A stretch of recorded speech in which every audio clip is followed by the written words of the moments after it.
But perhaps it represents, no less as a symbol, the opposite form, that of defining reality. The individual amount of money is, in fact, by its very nature in constant motion.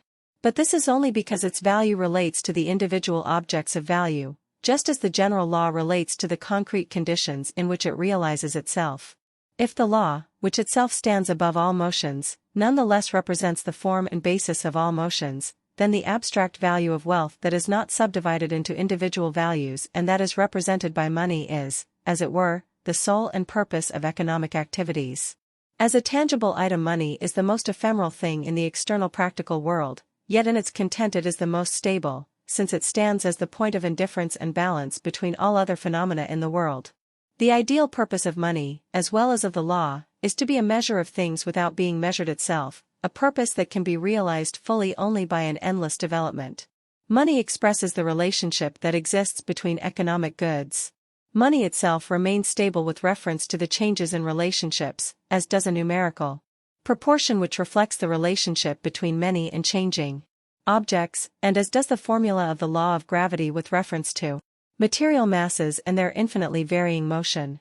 Just as the general concept in its logical validity is independent of the number and modification of its realizations, indicating, as it were, their lawfulness, so too money, that is, the inner rationale by which the single piece of metal or paper becomes money, is the general concept of objects in so far as they are economic.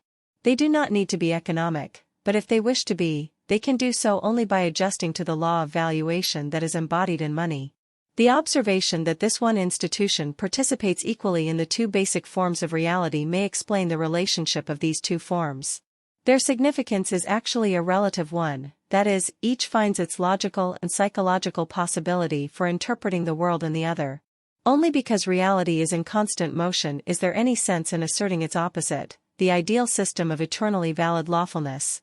Conversely, it is only because such lawfulness exists that we are able to comprehend and grasp that stream of existence that would otherwise disintegrate into total chaos. The general relativity of the world, at first glance familiar to only one side of this opposition, in reality also engulfs the other side and proves to be its mistress where it only appeared to be a party. In the same way, money transcends its significance as a single economic value in order to represent abstract economic value in general and to entwine both functions in an indissoluble correlation in which neither is the first. Money, as an institution of the historical world, symbolizes the behavior of objects and establishes a special relationship between itself and them. The more the life of society becomes dominated by monetary relationships, the more the relativistic character of existence finds its expression in conscious life, since money is nothing other than a special form of the embodied relativity of economic goods that signifies their value. Just as the absolutist view of the world represents a definite stage of intellectual development in correlation with the corresponding practical, economic, and emotional conditions of human affairs, so the relativistic view of the world seems to express the momentary relationship of adjustment on the part of our intellect.